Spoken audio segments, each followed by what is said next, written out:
O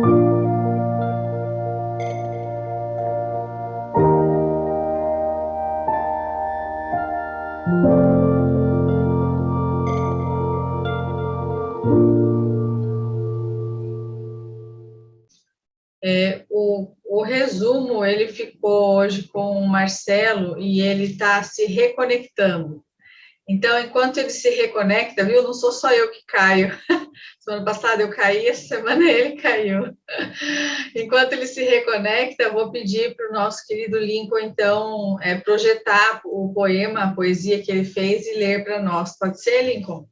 Pode, acho que eu consigo compartilhar, né? Vocês estão vendo aí? Ainda não. Ainda não. Não? Aí. Agora sim. Agora sim. Agora sim. Então, eu falei que o poema é dirigido aos homens, né? Embora esteja homenageando as mulheres, né? Homens, Jesus espera.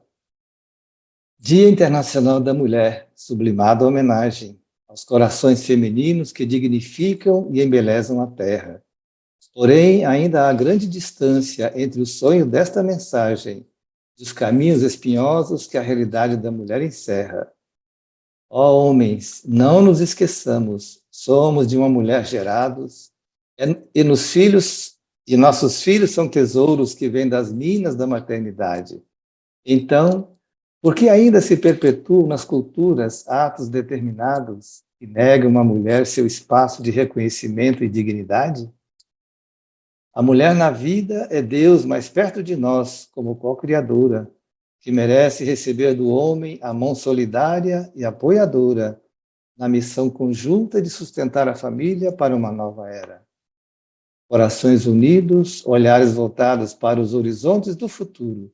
A mulher e o homem dos dias presentes, semeando amor puro, haverão de pacificados seguir os caminhos que Jesus espera. Parabéns às mulheres. Gratidão a todas vocês, e como eu disse abaixo aqui, gratidão a todas as mulheres que abençoaram minha vida e continuam abençoando, e a todas as mulheres que doaram e continuam doando sua inteligência e amor por um mundo melhor. Um pão e paz, entre aspas, porque este foi um movimento nos Estados Unidos das mulheres no século passado. Muito obrigada, Lincoln. Em nome de todas as mulheres do nosso grupo, Sueli Caldas Schubert, a nossa gratidão pela homenagem, também aos homens, né, extensiva aos homens. Obrigado pela paciência. Eu vou começar aqui, então, recapitulando rapidamente os capítulos anteriores, quando a gente vai lembrar daquela jovem profissional do sexo, Martina, né, quando ela passava de carro em frente àquela instituição chamada Sociedade Espírita Amor e Caridade. Ela se sente muito atraída, estava muito angustiada e resolve entrar naquele dia, né? Havia um grande plano da espiritualidade maior para que aquilo acontecesse. Ela, fortemente obsediada pelo seu ex-marido no marido de uma vida anterior, como a gente vai ver no capítulo anterior, no capítulo 5, então todo aquele drama aconteceu. Mas havia um espírito muito nobre que passou a ser nobre, porque ele não era muito, não. Ele passou a inspirá-la e a conduzi-la naquele momento específico. E a gente entra no capítulo 6, né, desta obra, né, o socorro segue prosseguindo. A Emanuel Filomeno de Miranda dá-se conta naquele instante que tinha um grande plano da espiritualidade para resgatar aquela moça que era uma profissional do sexo. E aí o espírito que antes tinha sido o que havia desvirtuado a moça se apresentava agora, já reabilitado, era um espírito nobre de nome Felipe, né? Era o nome Felipe da sua última encarnação, e foi o soldado francês que tinha desvirtuado a moça num determinado momento, como a gente vai ver nos capítulos anteriores, né? Ela se chamava Maria José, era uma portuguesa, casada, tinha 2 filhos, e largou a família toda por este soldado chamado Marcel. Não sou eu não, hein, gente? Marcel. Era um francês.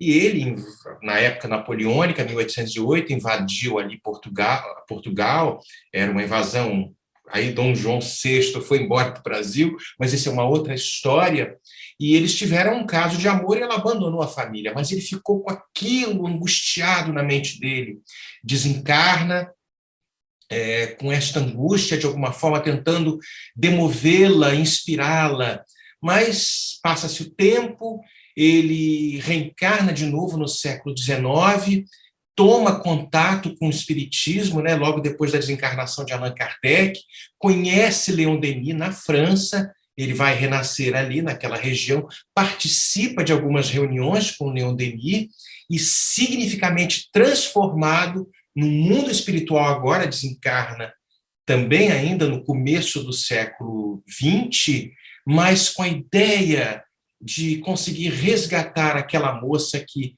no passado ele havia desvirtuado.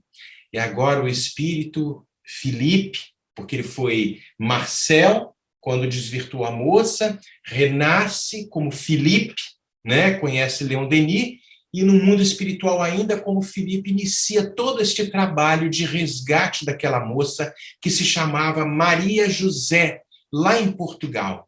Ele se junta aos trabalhos da Sociedade Espírita Amor e Caridade, conversa com os mentores, os administradores da casa, para que este plano pudesse acontecer e aquela jovem que agora era esta profissional do sexo, Martina, pudesse, sofrendo a influência dos bons espíritos, sendo atraída àquela instituição, e todo o trabalho acontece.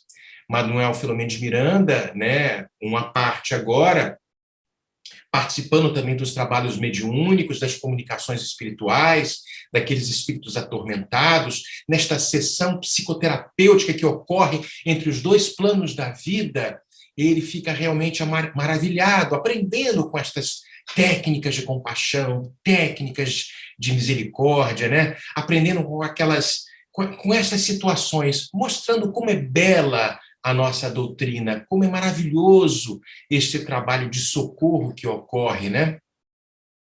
Aí, chegando num determinado momento, né, chegando à fase, houve uma reunião mediúnica, a nossa moça, a nossa amiga estava assistindo uma palestra, naturalmente, recebendo aquelas instruções, se sensibilizando com aquilo, mas com uma mãezinha que havia colocado ela naquela situação, e já desencarnada, com aqueles ressentimentos no passado. Mas também havia uma reunião mediúnica que estava ocorrendo, sendo conduzida pelo mentor espiritual, que era o espírito Hermano. E Hermano, inspirando naquela fase terminal da reunião, ele inspira o diretor da reunião mediúnica, que por acaso chamava Marcelo, também não sou eu, gente. E aí inspira, a prece é feita no final da reunião mediúnica, tomam água fluidificada e passam Manuel Filomeno de Miranda depois, juntamente com os outros espíritos ali trabalhadores, começam um trabalho de asepsia daquele ambiente. Aí, isso é uma coisa muito bela. Eu estou correndo muito porque eu tomei tanto tempo e a paciência de vocês. Aí, aquela sala toda feita a asepsia para que futuramente, mais tarde, futuramente bem breve, outros trabalhos ocorreriam, porque os médiuns, o dirigente, toda a espiritualidade reunida ali, por isso a importância de, depois da reunião mediúnica, nós mantermos esta tranquilidade, porque o trabalho continua, não é só aquela coisa pontual naquela horinha, hora e meia que acontece. Mais tarde, Dr. Bezerra fala, né, que para que todos pudessem encontrar na natureza, através da oração também, se preparando para o trabalho que iria ocorrer mais tarde, quando, desdobrados pelo sono, os trabalhadores encarnados iriam se encontrar com os trabalhadores desencarnados, dedicando-se aí ao socorro específico desta moça profissional do sexo, que se chamava Martina.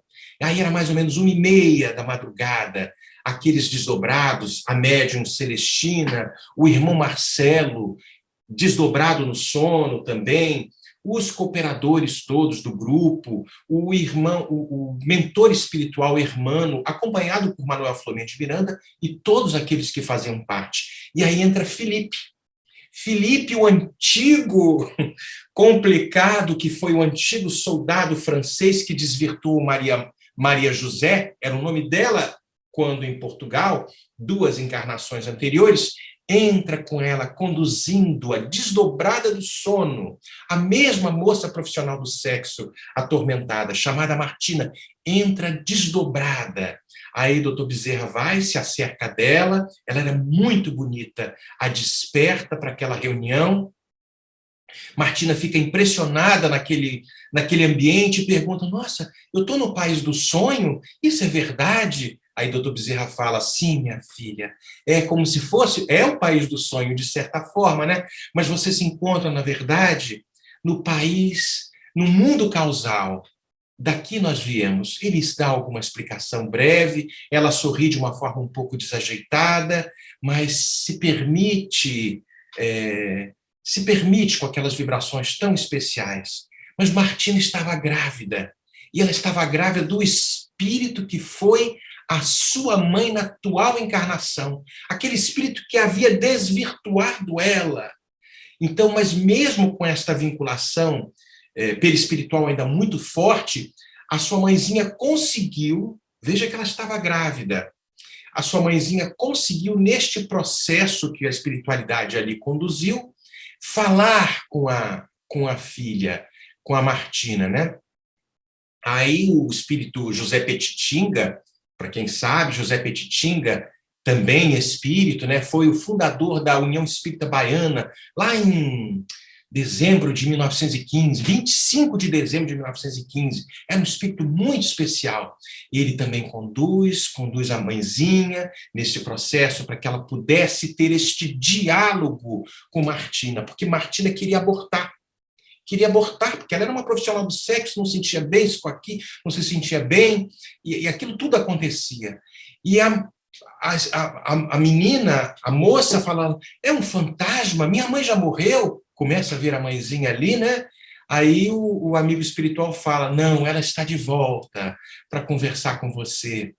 Aí ela vai ter um choque, né? Mas e todo o mal que essa mulher me fez, eu a detesto. Ela detestava a mãe, né? Foi ela que me jogou no abismo, e os espíritos falavam, sim, ela reconhece o erro cometido, ela reconhece, mas está aqui para que vocês possam fazer as pazes de alguma forma. E ela fala, não entendo nada disso, eu estou muito confusa, eu não quero nada disto, né? E aí os espíritos começam todo o trabalho de tentativa de convencimento de Martina para que ela não abortasse a mãezinha, que viria agora como sua filha, para neste processo novo de reajuste. Veja que a mãe, que foi aquela tão desenganada, tão complicada, empurrou a menina, a própria filha, para as questões da prostituição. E agora volta numa tentativa de se reabilitar com a própria filha, mas na condição de filha. E aí a gente percebe em todo o processo, o doutor Bezerra olhando para a Martina, dá um leve sinal para a mãezinha, em espírito, vinculada ali, né? E fala, vai lá, conversa com ela. E a mãe vai e fala, perdoa-me, minha filha. Agora eu sei quanto mal eu te fiz. Te encaminhei pela senda da ilusão, para as coisas da vulgaridade. Eu era totalmente ignorante destas questões espirituais. Eu pensei que estava te oferecendo o melhor, mas não, era tudo um engano da minha parte. Nunca eu te faria mal. Eu te amo muito. Você era tão pequenininha, necessitava de apoio, e nas minhas condições tão infantis, imaturas, levianas, eu te empurrei para uma situação muito complicada. Deixa, não me aborte, não me aborte. Deixa eu voltar, deixa eu voltar. E aí Martina leva um choque, não, eu não quero você. Aí o debate começa, a gente vai perceber na leitura com mais detalhe, é lindíssima a forma como aquilo tudo se passa, mas a gente percebe que tem todo um propósito. Aí o Petitinga, José Petitinga, acaricia a cabeça da moça. Oh, minha filha, vai em frente, não tenhas medo.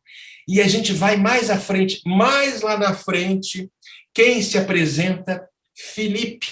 Filipe, o antigo soldado francês, que era o Marcel, em 1808, conhece Leon Denis, se torna espírita no mundo aqui na Terra, volta, veja como há toda uma trama para o bem. E aí o Felipe vai e fala: "Ô, Maria José, você se lembra de mim? Maria José, lá em Portugal. E agora Martina, você se lembra de mim?" Aí ela leva um susto, dá um grito: "Marcel, onde é que você teve esse tempo todo?" "Eu estava buscando a luz, eu estava buscando a sabedoria para que você um dia pudesse me perdoar." Aí os dois se abraçaram e ela fala: "Nunca eu te esqueci, lógico que eu te perdoo." Amor é fogo, né? Amor é uma coisa muito séria. A gente vai por essas questões da sensualidade, mas percebemos que lá no final das contas tem algo muito mais profundo. Aí soluçando Martina, gemia: "Eu não entendo dessas coisas, mas tranquiliza o teu coração. A tua mãezinha está querendo vir por você. E ela, na verdade, Felipe explicando, é o filhinho que você abandonou lá atrás quando você teve um caso comigo. Olha como as coisas se encadeiam e como o aborto é realmente um crime quando a gente interrompe toda a sequência que estaria por se resolver." Mas aí os nossos amigos vão aprofundar isso tudo. E ela vai e fala, trocando em miúdos, Martina aceita a sugestão de Felipe e Dr. Bezerra fala: "Você vai ter muitas dificuldades, mas refugie-se nesta casa espírita, porque você vai receber todo tipo de pressão para que o abortamento ocorra." E aí a gente percebe. Ela é adormecida e Felipe sai com ela para que o próximo capítulo aconteça. Mil perdões pela velocidade com que eu trouxe as informações. Eu peço mil perdões, mas vale a pena ler o diálogo, o drama que se dá. Vale a pena ler o diálogo e valeu a pena esperar pelo seu resumo, viu, Marcelo? Não consigo escutar nada, gente, perdão. Depois você Tem um ouve. problema nesse E computador aqui, ó, a Andréia está falando, né? Mas O tudo Marcelo bem. faz a dramatização da história, muito bom, realmente, muito bom mesmo. Obrigada, Marcelo. Então, agora a gente vai chamar o Lincoln para dar início aos Eu vou sair e aprofundamentos. vou entrar de novo. Mas daqui a pouco eu estou com você. Deixa eu ver o que aconteceu com esse computador. Perdão.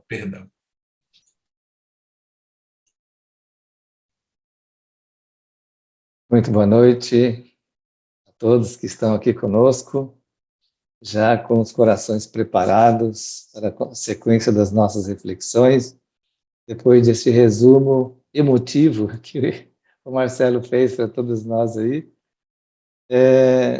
Sempre me surpreende a forma como os espíritos escrevem os seus livros, conversando com a nossa intimidade. Porque ler um livro significa entrar em comunhão e intimidade com o autor da obra para bebermos tudo aquilo que ele nos informa.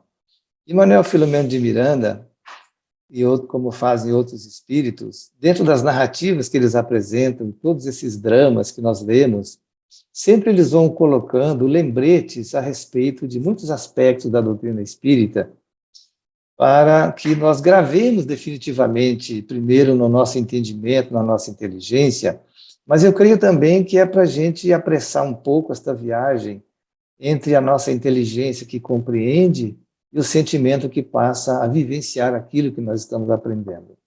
Não foi diferente neste capítulo, inclusive, ele fala em determinada parte sobre a missão do Espiritismo, algo que é do nosso conhecimento, mas veja como eles vão nos relembrando a respeito disso. Que o Espiritismo veio à Terra para restaurar a pulcritude da doutrina de Jesus, sem dúvida. Despido de quaisquer indumentárias, de quaisquer rituais ou cultos externos, né? Porque Jesus, nas palavras de Manuel Filomeno, foi o que melhor sintetizou a sabedoria universal, o hino incomparável do amor. Este amor que move o universo. Joana de Ângeles tem uma figura muito linda quando diz que nós estamos mergulhados no oceano do amor divino. Se nós pararmos para pensar nisso, vamos compreender que quando nós emitimos um pensamento em oração dirigido a Deus, é este amor, é este oceano de amor que nos envolve, que leva até a divindade as nossas rogativas, assim como também a nossa admiração, a nossa veneração por Deus e, naturalmente, os nossos pedidos, sem dúvida, né, os nossos agradecimentos.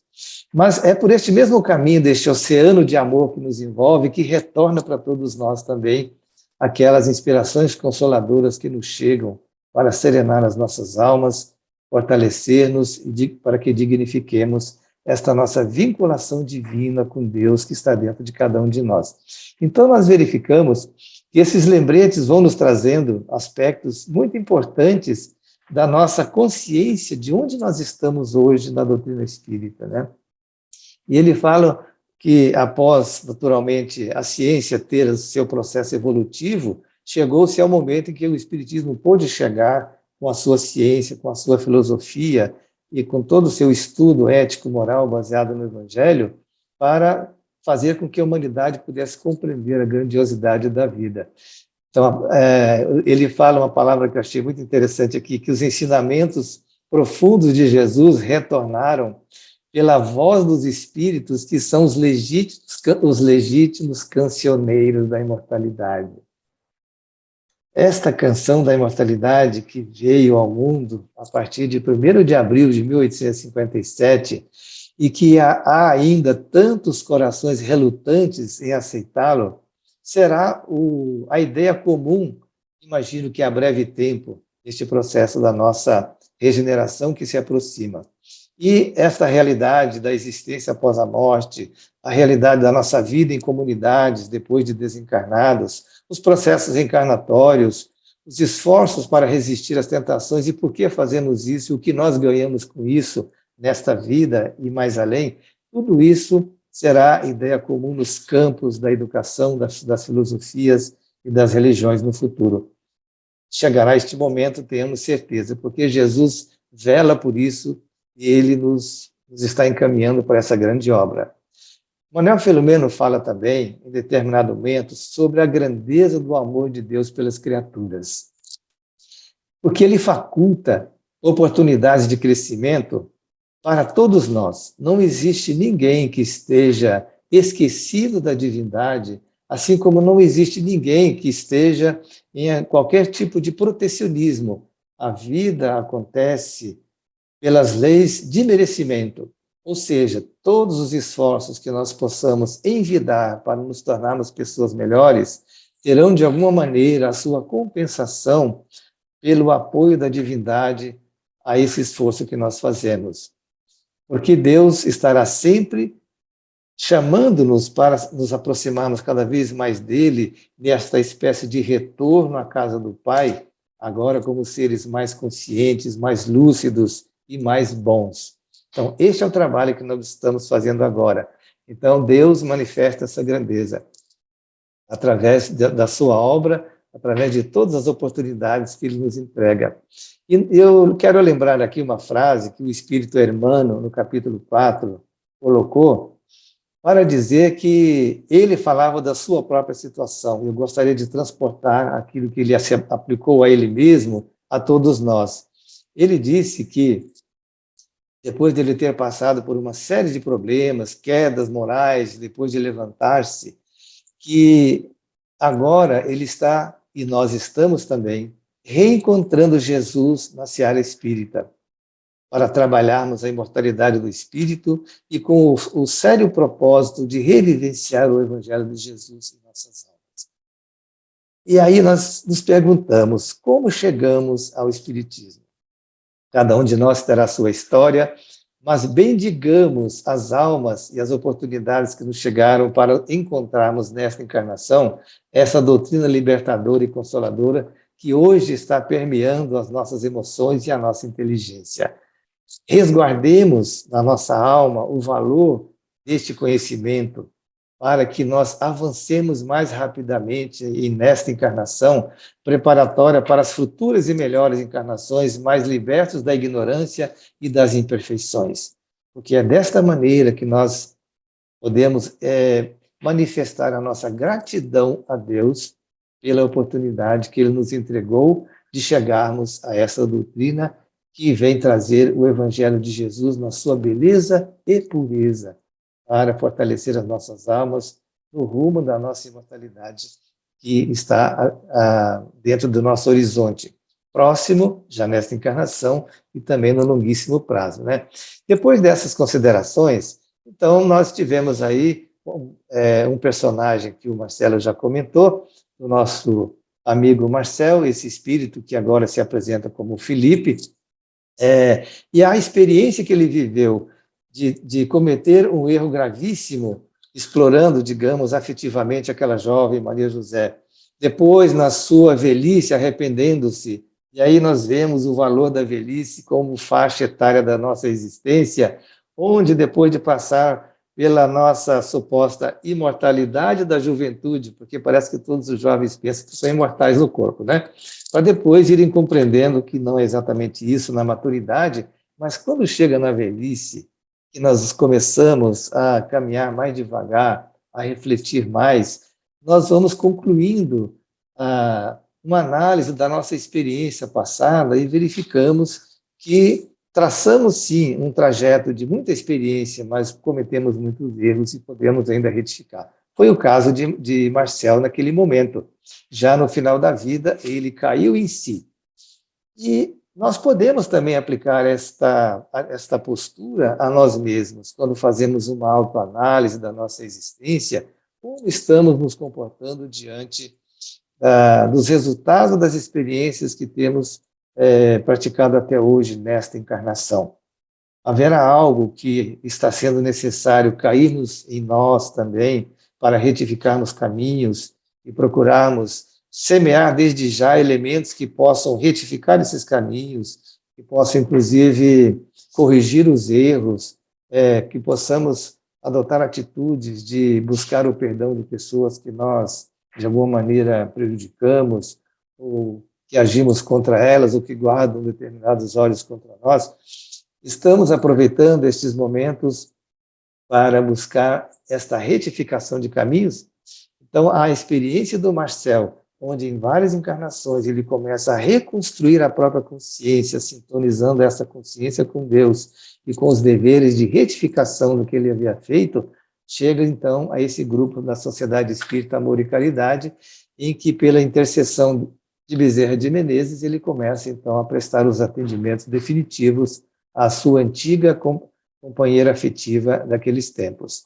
E é interessante que o próprio Manuel Filomeno fez uma observação deste capítulo, que ele acha interessante que aquela jovem, por várias vezes, ela já havia passado à frente daquele centro espírita e nunca se interessou em ingressar na casa. E, de repente, ela resolveu entrar. E aí, claro, podemos ver aí a interferência da sua mãezinha, podemos ver a interferência de Felipe, mas, sem dúvida, a interferência divina para colocar-nos os caminhos mais corretos. Eu tenho um amigo que, por muitos anos, ele foi levar a esposa, que frequentava o centro espírita, e ficava dentro do carro, aguardando para que ela terminasse a reunião, e depois os dois iam de retorno ao lar.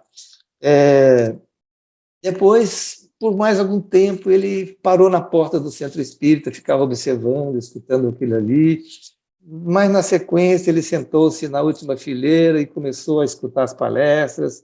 Hoje ele já foi presidente hoje é presidente do Centro Espírita. Ou seja, o que eu quero dizer com isso? Nós somos trazidos ao processo reencarnatório, nós somos trazidos ao contato com o Espiritismo, mas a permanência neste caminho que nós já estamos trilhando, que decorre do esforço de muitos espíritos que trabalham em nosso favor, a permanência depende de nós. E como vamos permanecer também pertence a cada um de nós, sem dúvida. Portanto, irmãos, aproveitemos esta oportunidade de ouro que nós recebemos. Na sequência, Manuel Filomeno vai fazer alguns registros a respeito das reuniões mediúnicas, onde ele fala sobre os grupos mediúnicos, a terapia espírita. Vamos comentar rapidamente aqui, porque o tempo é um capítulo muito rico. Para aqueles que estão em contato com reuniões mediúnicas, o capítulo é muito rico em termos de orientações práticas, com relação à postura de médiuns, o dialogador e a própria consciência do que representa essa terapia espírita. Porque, inclusive, quero fazer uma sugestão aqui, aqueles que estiverem trabalhando na área, de um livro do Raul Teixeira que se chama Desafios da Mediunidade. Vou ler só um pequeno trechinho, quando alguém faz uma pergunta que o espírito Camilo responde: para que servem as reuniões mediúnicas? E quero destacar essa pergunta pelo conteúdo dela e a sua importância. As reuniões de caráter mediúnico servem como atividade escolar, em cujos contextos os mentores da vida maior, em nome do Cristo, facultam a aprendizagem e a cooperação recíprocas dos encarnados com os desencarnados e destes com aqueles. Ou seja, ao mesmo tempo em que nós somos supostamente professores, pretendendo ensinar algo aos espíritos que ali acorrem para serem socorridos na reunião, esses espíritos, mesmo os sofredores, são também os nossos professores. Então, nós somos, de um lado ou de outro, encarnados ou desencarnados, professores e aprendizes dessa escola bendita, deste hospital de socorro, que é o Centro Espírita, aberto em uma reunião mediúnica para fazer este contato entre os dois mundos. Então, irmãos, é uma oportunidade ímpar de trabalho que aqueles que têm o contato devem buscar a sua alta valorização, para efeito de que a sua presença neste encontro que se realiza em nome do amor e a favor da doação do amor aos desencarnados, não entre naquela rotina e possa, de repente, significar algo mais a fazer. Não, é algo muito especial que nós fazemos nesta reunião mediúnica. É uma escola bendita, é um posto de socorro que atende os dois planos da vida. E os desencarnados que comparecem ali, cada um deles, especialmente aqueles em estado de sofrimento, carregam as suas experiências transatas, os seus dilemas. E neste encontro que se realiza, onde a fraternidade e o acolhimento coloca esses irmãos muito à vontade, onde o dialogador tem uma tarefa muito grave na orientação dos irmãos que se comunicam e são inspirados pelos espíritos mentores da casa, naturalmente, né? É um trabalho muito sério. Mas, quando falamos em dialogador na reunião mediúnica, não podemos esquecer que nós, também como médiuns, porque segundo nós lemos no Livro dos Médiuns, no capítulo 14, o item 159, quando Kardec diz que todo aquele que sente num grau qualquer a influência dos espíritos é, por isso, médium. É uma faculdade inerente ao homem, não constitui, portanto, privilégio. Então, pode-se dizer que, de uma maneira ou de outra, todos nós somos médiuns. Por que eu digo isso? Nós não fazemos atividades de diálogo com espíritos somente na reunião mediúnica. Nós dialogamos quantas vezes com familiares, com companheiros de trabalho, amigos que se acercam a nós muitas vezes trazendo as suas preocupações e conflitos e de repente começam a contar a sua história. Por que isto? Porque naquele momento nós estamos servindo de intermediário entre um espírito que inspirou aquele indivíduo a nos procurar para que pudéssemos ouvi-lo, primeiramente e principalmente, para depois, através de um processo intuitivo, como médiuns que somos, fornecer a esta pessoa uma linfa que possa representar para ele um alívio para suas dores e seus conflitos. Não é que vamos resolver os problemas das pessoas. A gente nunca resolve o problema de ninguém. Cada indivíduo resolve o seu problema, mas podemos ser, sim, instrumentos para ajudá-lo a carregar o peso das suas responsabilidades, como o próprio Cristo foi atendido por um sirineu que o ajudou a carregar a cruz. E qual de nós não carrega uma cruz pesada neste planeta de provas e expiações? Então, meus irmãos, nós somos seres solidários uns com os outros, porque somos irmãos, filhos de Deus. O Pai é nosso. Não importa se somos aqueles que já estamos buscando os caminhos do bem, ou se somos indiferentes, se somos criminosos, corruptos, ditadores, guerreiros, não importa. Somos todos irmãos. Ninguém está excluído do amor da divindade. Então, na reunião mediúnica, acontecem fatos interessantíssimos que convidamos os irmãos a estudarem com mais detalhes, com relação a esses elementos que ali são colocados. Uma coisa muito importante acontece como o primeiro elemento na reunião mediúnica, é o denominado choque anímico, quando o espírito, na sua interação perispírito a perispírito com o médium, sente aquela sensação de estar ainda pertencendo a um corpo, sente aquele envolvimento que o médium estaria dando a ele, um abraço de acolhimento e de amor, onde somente por este simples fato, o espírito já começa a ceder na sua maneira de sentir as coisas de uma forma mais grave, às vezes até um estado mais ou menos violento, o espírito já começa também a sentir de alguma forma o envolvimento deste amor. E a partir daí, mesmo que não haja nenhuma comunicação do espírito, esta aproximação anímica já faz um bem-estar ao espírito, que posteriormente é recolhido pelos benfeitores e encaminhado para o tratamento adequado. E, eventualmente, até um retorno novamente a uma nova reunião. Então, é muito rico o assunto, e nós poderíamos falar aqui por muito tempo, mas acho que nosso tempo já está indo, né, Regi? Quanto tempo eu tenho aí? Acho que já acabou, né? Já acabou, Lincoln. Eu começo a falar demais, né? Mas leiam, por favor, gente, esse capítulo com carinho, especialmente aqueles que estejam trabalhando na área mediúnica. Mas lembremos, todos somos médios. E para concluir, a última frase. Jesus é sempre o modelo em todas as situações. Isso tiramos também deste capítulo. Bem? Muita paz a todos. Obrigada, Lincoln. E deu tempo, sim, vai dar tempo para a Eulália fazer os comentários, depois o Vitor a resposta, fique tranquilo. Então, nós agora chamamos a Eulália, nossa querida irmã, para dar continuidade ao nosso estudo da noite. Boa noite, família Sueli Caldas Schubert, uma família que tem uma mãe e um pai, né? Sueli e Manuel Filomeno de Miranda. Então, é sempre uma alegria estar aqui. Este capítulo, ele fala muito do compromisso afetivo. E nós hoje temos por maior preocupação, a nível mundial, a guerra. Não temos a dimensão do que uma guerra é capaz de fazer, as vidas que interrompem, o progresso que se paralisa momentaneamente para só então depois se alavancar. Mas nós fomos buscar no livro Vida e Sexo, de Emmanuel, na sua lição número 6, Compromisso Afetivo.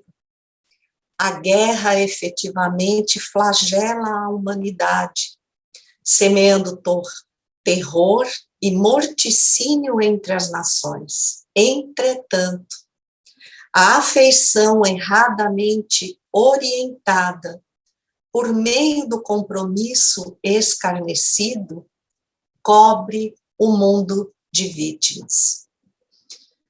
Há aqui, neste pequenino parágrafo, muita reflexão, nos cobrando em relação aos nossos compromissos, sejam eles os que chegaram conosco depois de um rico planejamento espiritual e que nos situam na família consanguínea, que por sua vez é a micro-humanidade. Então, são os elos que nos preparam para o enfrentamento da vida lá fora. Se não conseguimos vencer esses desafios dentro do lar, obviamente, as dificuldades nos acompanharão.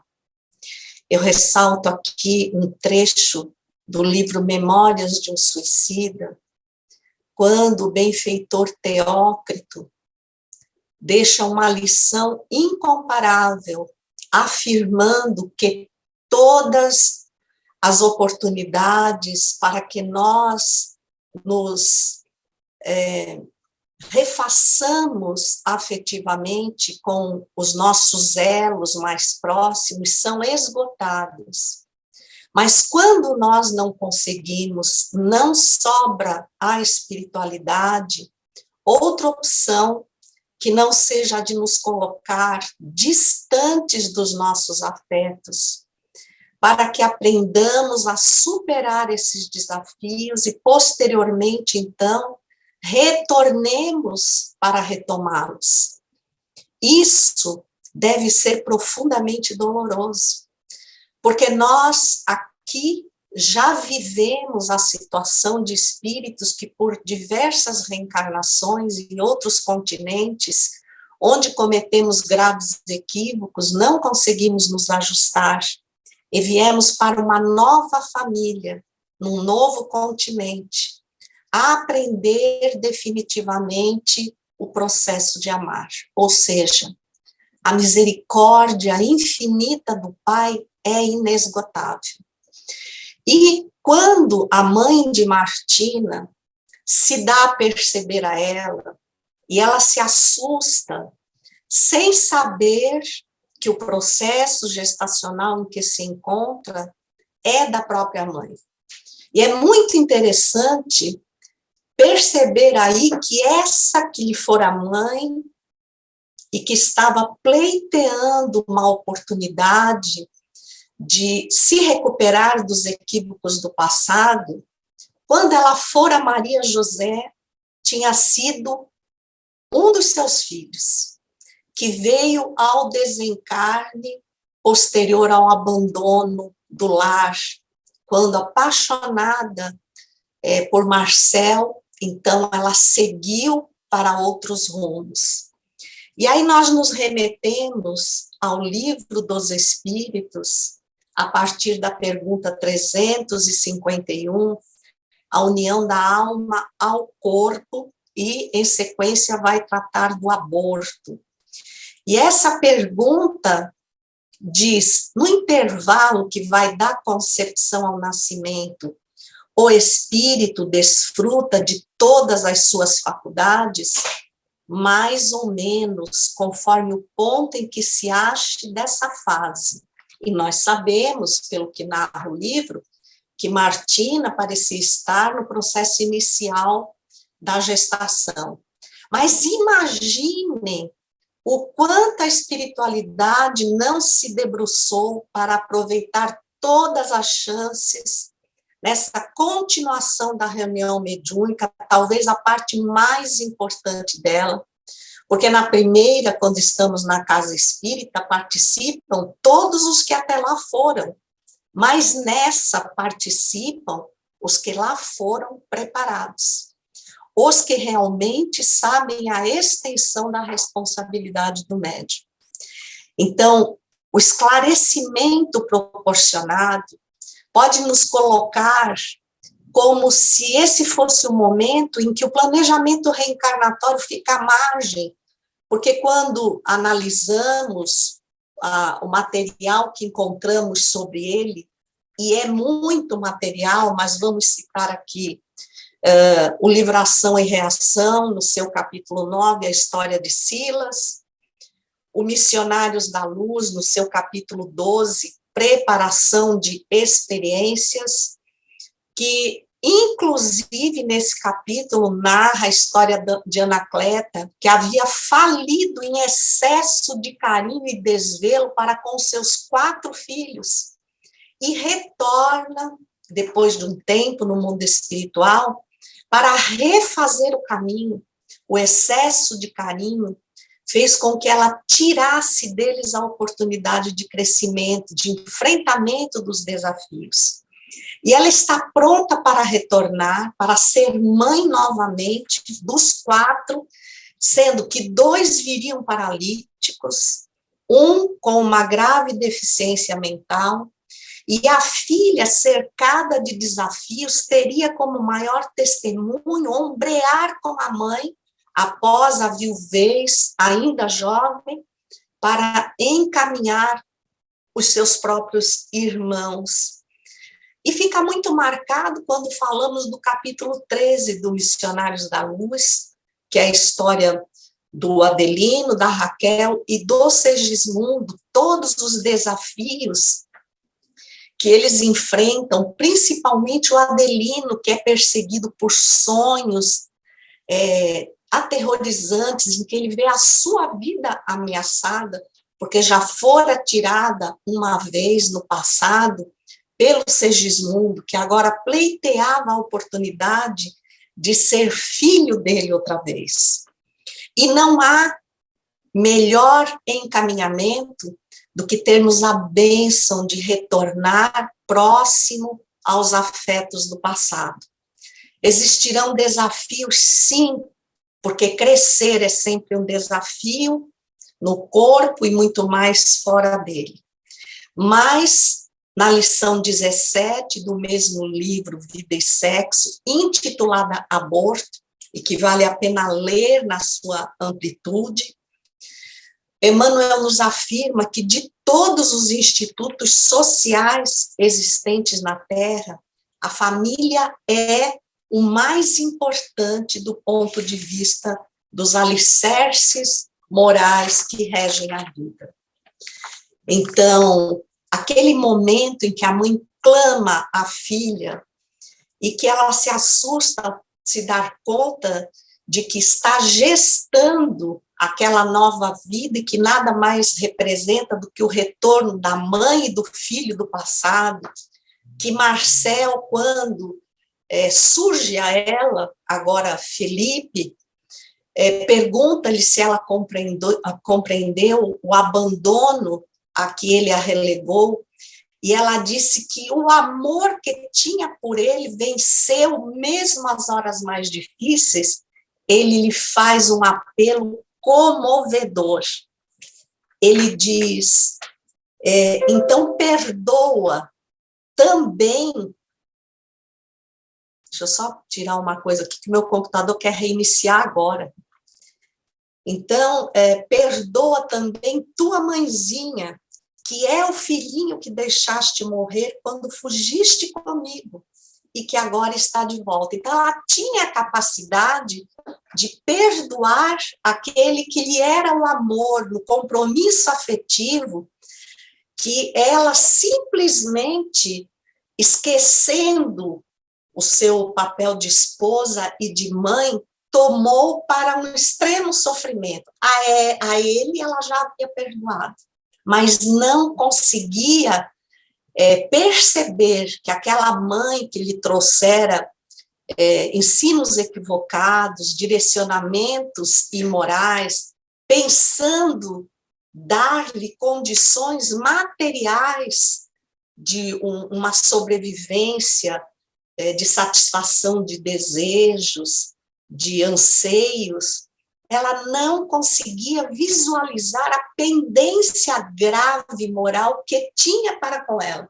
Isso ressalta que nós estamos sempre muito próximos em acusar aqueles que supostamente nos fazem mal e absolutamente enceguecidos para o mal que fazemos aos outros e que muitas vezes antecipam essa reação que eles tiveram conosco e, ao mesmo tempo, nos oferecem a oportunidade de refazimento.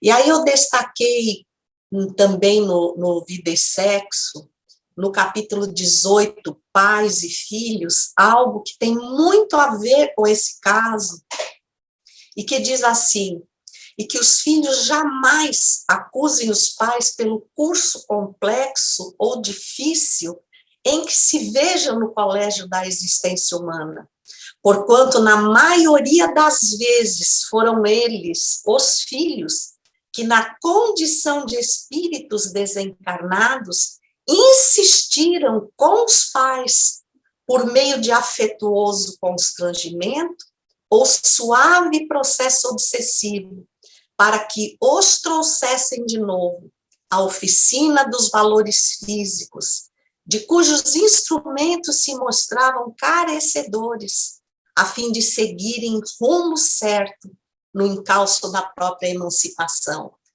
Então, nós percebemos que muitas vezes essas queixas partem de ambos os lados, e todos nos esquecemos, e este capítulo é rico em nos convocar a gratidão pelas oportunidades de estreitar esses laços, de ali no berço ter um novo recomeço.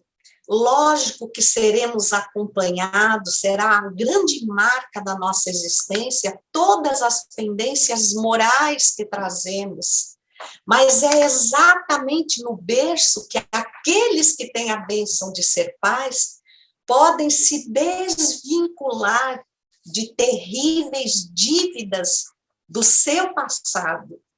Então, nós vamos percebendo, e aqui novamente no Pensamento e Vida agora, há uma lição muito importante que diz assim no seu capítulo 13, Filhos, que a criança nasce trazendo consigo patrimônio moral, ou seja, a mãe de Martina traria as más inclinações que, por sua vez, exerceram uma pressão obsessiva sobre a filha, quase não lhe dando espaço para conhecer novos valores morais, perceber os horizontes espirituais, muito além de qualquer limite que a materialidade poderia lhes oferecer. E nós encontramos, então, essa definição riquíssima por Emmanuel, quando diz assim, que ela, no entanto, a criança que está chegando, receberá os reflexos dos pais e dos mestres que lhe imprimirão a nova chapa cerebral, as imagens que em muitas ocasiões lhe influenciarão a existência inteira.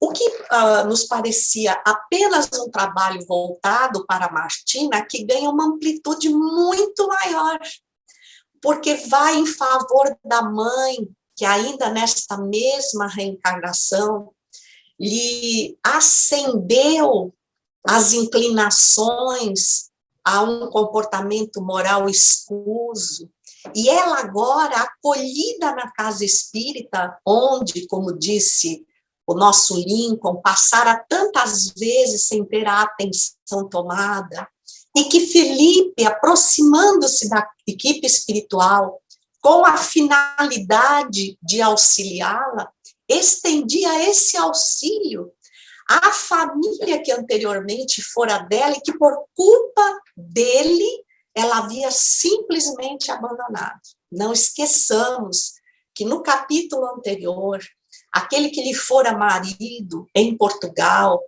que fora constrangido, que se permitiu morrer, e aos filhos também, com certeza angariará uma nova oportunidade, talvez volte na mesma conjuntura de esposo para refazer os laços, um para com o outro, minimizando esse campo de morticínio que os compromissos afetivos escarnecidos têm legado ao mundo, a desvalorização dos padrões morais, o descompromisso com as consequências das escolhas que nós fazemos e que tem deixado à margem muitos espíritos que retornam, que poderiam receber sagrados legados morais e que simplesmente são abandonados, porque, óbvio, na convivência nós somos chamados a viver os desafios, as dificuldades de outrora, todos nós somos chamados a viver. Então, eu direciono vocês para o livro Nosso Lar, no capítulo 46, Sacrifício de Mulher, quando a mãe de André Luiz, já numa condição moral diferenciada, ela se propõe a retornar exatamente para resgatar o esposo que, numa conduta moral inclinada à sexolatria, estava agora no umbral mais doloroso, explorado pelos espíritos de duas mulheres. E aí o André Luiz lhe diz, mas mãe, a senhora na condição espiritual precisa conviver assim tão de perto? E ela responde algo que nós não podemos esquecer. Os espíritos que amam verdadeiramente não se limitam a estender as mãos de longe. E André Luiz olha para ela e nos deixa ali uma observação como Lincoln, poética, porque ele é um poeta, né? E que nos fala muito ao coração. Ele diz assim, desde aquela hora, minha mãe não era apenas minha mãe, era muito mais do que isso. Era a mensageira do amparo, que sabia converter verdugos em filhos do seu coração, para que eles retomassem o caminho de filhos de Deus. E não é a bênção que a Martina está tendo nesse momento? Então, além de se recuperar, ela pode ser o instrumento de recuperação da sua própria mãe. Para encerrar, eu ressalto aqui do livro Amanhecer de uma Nova Era, da nossa querida Sueli Calda Schubert, na sua segunda parte, que trata do livro Amanhecer de uma Nova Era, o trato do capítulo 6, na página 323, ela diz, nos últimos tempos, a mulher, pretextando ser dona do próprio corpo, afirma ter o direito de praticar o aborto diante de uma gravidez indesejada. Essa é a postura de grande número de mulheres totalmente alienadas quanto à realidade de que são espíritos imortais. Elas vão retomar esse desafio e numa posição que em tudo diferenciará da oportunidade ímpar de ser mãe.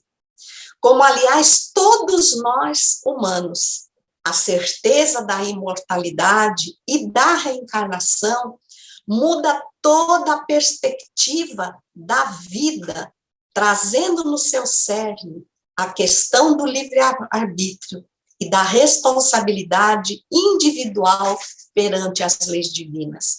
Então, o que é essa multidão flagelada, essa multidão que escarnece, mata mais do que a guerra, senão o compromisso afetivo, que não é apenas o enlace matrimonial, mas a relação ímpar de sermos mães e filhos. Assim, fica mais fácil entendermos que nos revezamos na arena do mundo, ora envergando a posição de pais, ora desempenhando o papel de filhos, aprendendo gradativamente na carteira do corpo carnal as lições profundas do amor que nos soerguerá um dia da terra para os céus. O dia que nós compreendermos que só por estarmos reencarnados, nós já recebemos a maior de todas as bênçãos, nós nunca sejamos homens ou mulheres, mães, irmãs, o que formos, nunca concordaremos com a possibilidade de negarmos o retorno à vida física de um espírito como nós. Muita gratidão a todos e uma feliz noite. Gratidão é toda nossa, Eulália, por essa belíssima explanação, aprofundamento, alerta. As pessoas estão agradecendo aqui no chat também. E agora, então, nós convidamos o Vitor para responder a pergunta que nos chegou, e eu vou resumir a pergunta porque ela é bem extensa aqui. Deixa eu adicionar aqui. Então, a pergunta é a respeito da asepsia que é feita no ambiente, que é relatada ali na página 74. E a pergunta é a seguinte: pintar um local ajuda a retirar as energias deletérias impregnadas nas paredes e teto?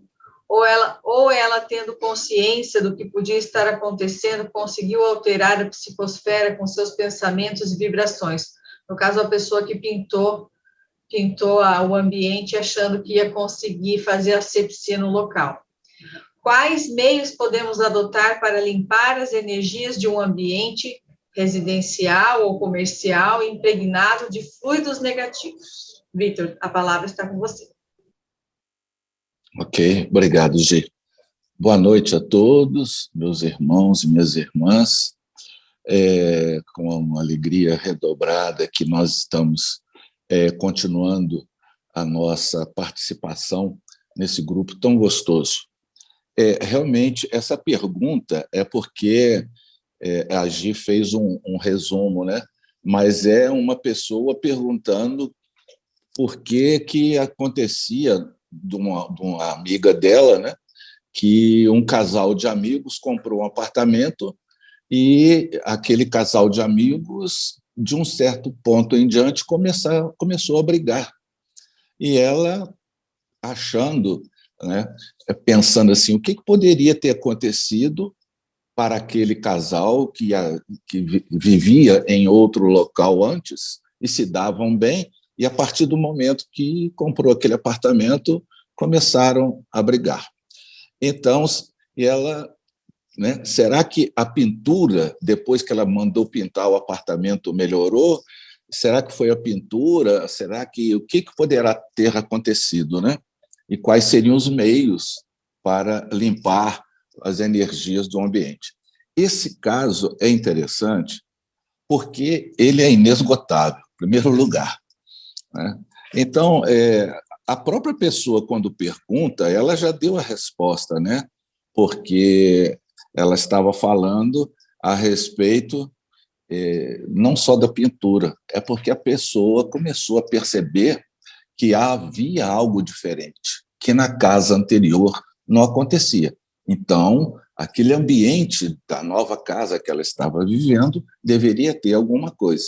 Evidentemente que a pintura, vamos dizer, de uma forma mais suave, aliviou para ela, como pessoa, aquela sensação. Mas isso não significa, senão a gente ia perguntar qual a cor da tinta que ela pintou para poder, né, fazer de conta que toda tinta branca vai espantar, fazer asepsia, etc.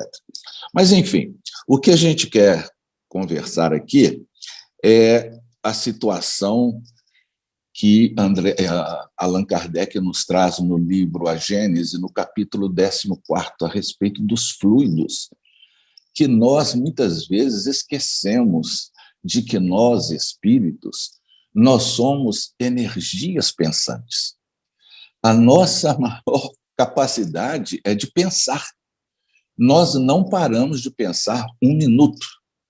E é tão importante estudar esse capítulo que o Allan Kardec, junto com Erasto e outros companheiros, vão dar uma aula específica para nós, dizendo a respeito do fluido cósmico, das diversas transformações que esse fluido cósmico sofre, vai dizer da eterização ou imponderabilidade, ou da materialidade ou ponderabilidade, vai fazer um passeio, uma viagem, uma reflexão em mundos que a gente muitas vezes esquece de fazer esse tipo de análise, em temas valiosíssimos. E vai dizer que os fluidos espirituais, que constituem um dos estados, né, do fluido cósmico, ele é o veículo do pensamento, assim como o ar é o veículo do som. Ou seja, todo o pensamento nosso ele é conduzido por um meio que se chama fluido, no caso, fluidos espirituais ou fluido que envolve o nosso planeta Terra. De que forma? Utilizando o homem, não as mãos, mas o espírito encarnado, quando vai trabalhar através do pensamento sobre esses fluidos, vai fazê-lo com o pensamento e a vontade. Então, como que isso ocorre?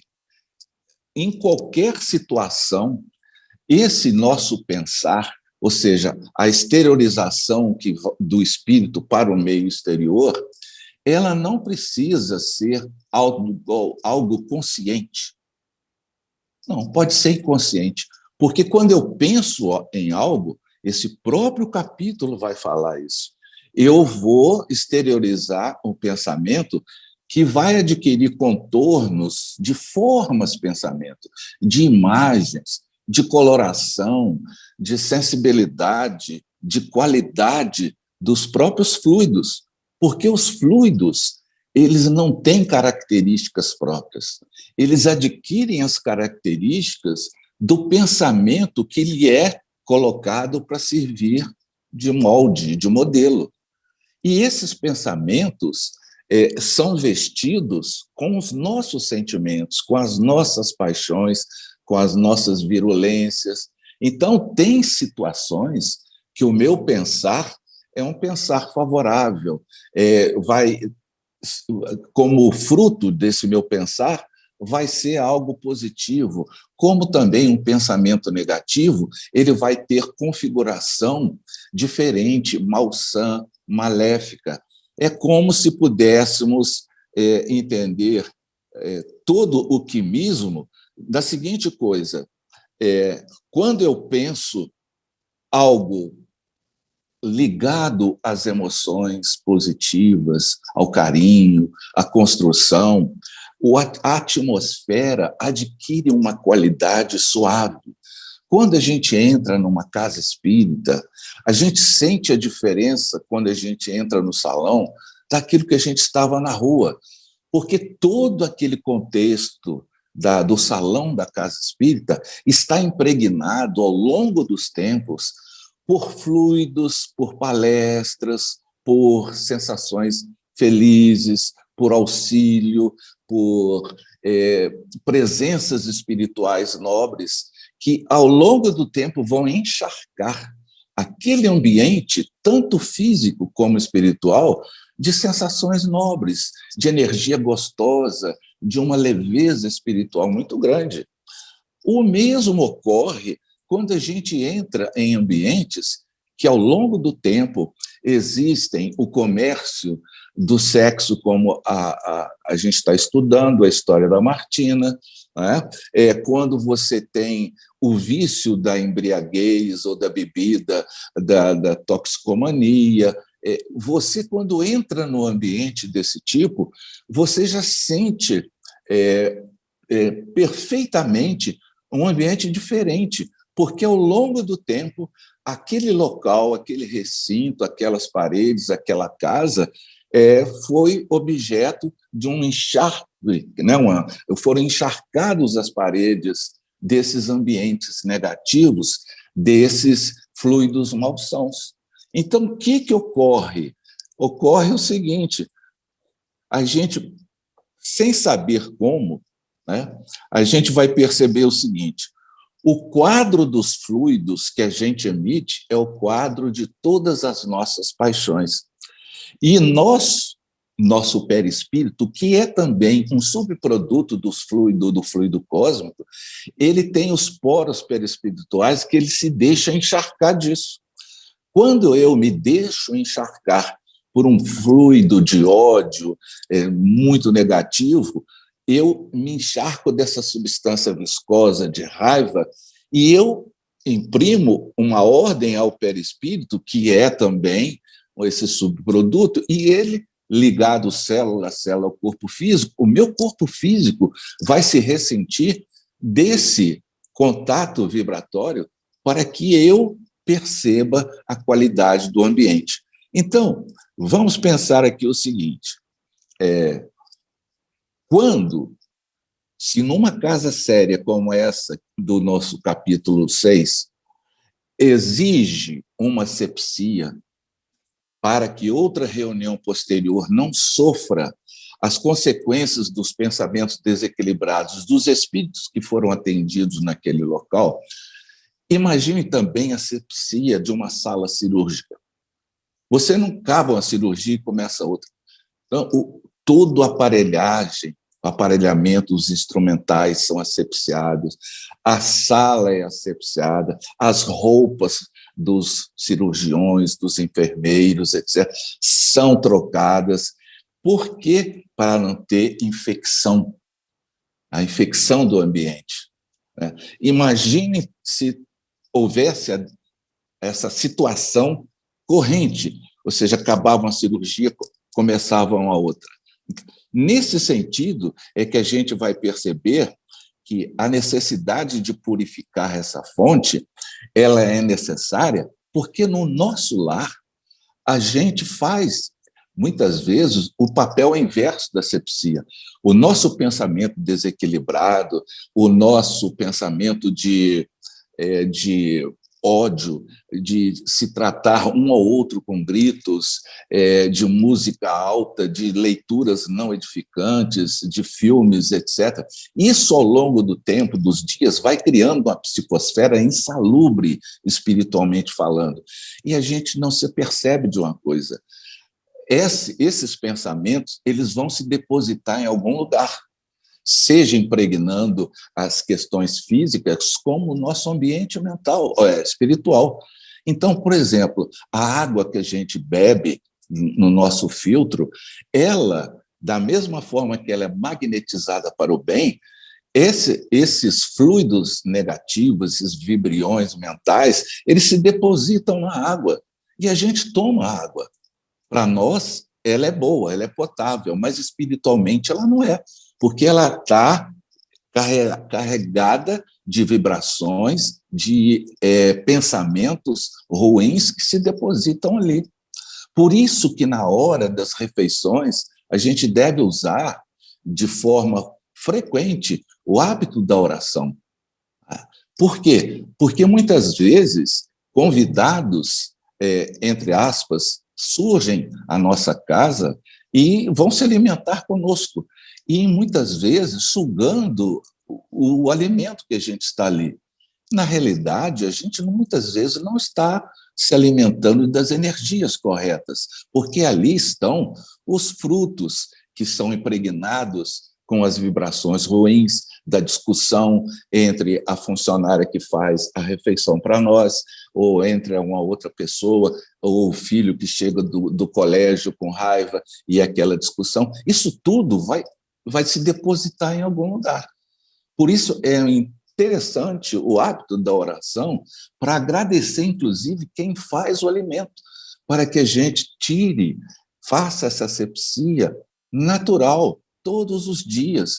Por isso vai a respeito da pergunta, como é que eu faço para fazer asepsia? O estudo do Evangelho no lar, o nosso grupo de estudo, quando a gente fica nessa 1h30 tratando de assuntos elevados, nós estamos fazendo um trabalho de asepsia na nossa casa. Em cada lar que está sintonizado, está recebendo ou projeta em torno do local onde você está fazendo o seu estudo de energias boas, leituras nobres, discussões com temas que elevem o pensamento, modular o tom de voz. Tudo isso é processo de reequilíbrio para que a gente evite de atrair para nós pensamentos da mesma faixa. Então, é por isso que eu gostei bastante dessa pergunta, porque ela abre um processo interessante, porque todo o nosso objeto que a gente toca de maneira mais frequente, ele também recebe as nossas pegadas espirituais, o nosso quantum energético. E tem médiums que têm essa faculdade da psicometria, que eles, pegando um objeto nosso, eles analisam as pessoas, não, fulano é assim, assim, assado esse objeto, porque a gente deixa rastros, deixa vestígios espirituais, pegadas espirituais. Então, a gente tem que ter atenção com o nosso pensamento, né? Então, por isso, modificar o teor mental dos habitantes. Se a casa daquela pessoa, né, que fruto da pergunta estava com problemas, imagina a nossa terra amada, a nossa Gaia querida, que é uma casa. A gente vai pintar a casa de que cor? Como é que a gente vai fazer a asepsia dessa casa nossa? Vamos esperar uma reunião mediúnica com aparelhos, né? Porque nas reuniões de materialização que exigem um controle do pensamento muito sério, existem efeitos bactericidas, a ozonização, para que o ambiente não seja conspurcado com energias negativas, porque isso dá uma sequela difícil no médium, porque qualquer pensamento no médium que favorece a esterilização do ectoplasma, ele sente quando o pensamento não está coerente com aquela reunião, e a reunião não possibilita o êxito desejado. Por isso, se a gente está querendo um patamar melhor para a Terra em termos de regeneração, ela não vem de fora só. Ela vem porque os benfeitores vão reencarnar, mas exige de nossa parte um auxílio a esses companheiros que vêm nos ajudar. Já vem o pessoal de Alcione, já vem aqueles antigos terrestres que estão num patamar melhor nos auxiliar. E nós também temos que fazer parte desse processo através dessa modificação mental, né? Lembre-se como o Divaldo falava, foi até há pouco tempo que eu ouvi sobre a Assis, as vibrações que tem em torno de Assis por causa de Francisco. Quanto tempo passou isso? Mas quem percebe, quem capta, sente aquela coisa gostosa. Aqui viveu alguém. Quem vai na casa do Chico Xavier percebe entranhado naquelas paredes um ambiente diferente. É assim que a gente vai pensando, positivamente. É assim que a gente deixa os nossos rastros, nossos vestígios, né? Então, é muito vasto, mas se a gente quer fazer algo para a nossa casa, vamos cultivar bons pensamentos, vamos estudar mais o Evangelho e praticá-lo, vamos começar a ter temas nobres, leituras, preocupações diferentes, fugir, né? Evidentemente que isso não é de um minuto para outro, mas o nosso ambiente vai ficar um ambiente melhor. Evitar as palavras chulas, as palavras de dupla interpretação, que suscitam meias interrogações. Então, isso tudo é um alerta para nós. Quando essa pergunta foi feita, é porque toda a nossa casa, todo o nosso ambiente é permeado de vibrações nossas. E é muito comum, quando a gente compra objetos usados, como foi o caso dessa pessoa, né, da casa, os objetos usados vêm com determinadas vibrações em que causam situações diferentes. Eu vou contar rapidamente aqui, que o meu tempo está acabado. Eu conheci uma pessoa que doou para sua esposa antigamente chamavam um gabinete de máquina de costura pequena, usado. E a esposa desse companheiro estava reclamando que toda vez que ela ia costurar naquela máquina, ou a linha saía da agulha ou a agulha quebrada. Mas não era uma vez, todas as vezes. E essa pessoa já queria jogar a máquina de costura fora.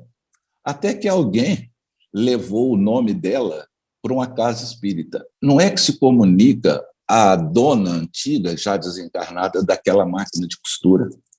E foi orientada que ela não precisa mais costurar com aquela máquina, que teria outras, etc. No fim, ela foi convencida. E depois disso, a máquina funcionou normalmente. Então, é muito interessante, quando a gente adquirir algo, que a gente agradeça, né, aquela pessoa que deu a possibilidade daquela situação, daquele objeto estar conosco, né? Porque a gente compra carro usado, compra casa usada, então a gente tem que ter uma certa precaução nesse sentido. E não achar que, para proteger a nossa casa, a gente precisa colocar arruda, colocar comigo ninguém pode, eu não sei as outras plantas aí, coelho, pé de coelho, ferradura. Não vai ser isso que vai fazer asepsia. Não vai ser, como também não é a questão da pintura da casa. o que vai proteger a gente, nem usar roupa branca, nem figa, escapulário, e etc, etc.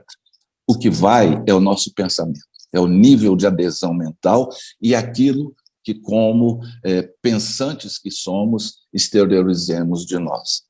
Então, é isso que eu tinha que dizer. Muito obrigado. A gente que agradece, Vitor, com esse teu esclarecimento. Agora ficou mais difícil a gente fazer a asepsia do nosso lar, do nosso ambiente de trabalho. Antes a gente queria facilitar com as coisas externas, agora o compromisso é todo nosso, não é verdade? E eu queria dizer também que quando você falou da casa do Chico, a mesma coisa acontece quando a gente entra na Mansão do Caminho. Pois que é. a gente parece que está entrando num pedacinho do céu mesmo, né? E o Divaldo fala que existe lá como se fosse um spotlight que ilumina e protege todo aquele ambiente, porque realmente é uma obra da caridade, é uma obra de Francisco de Assis, de Clara de Assis, Joana de Ângeles. Obrigada, Vitor.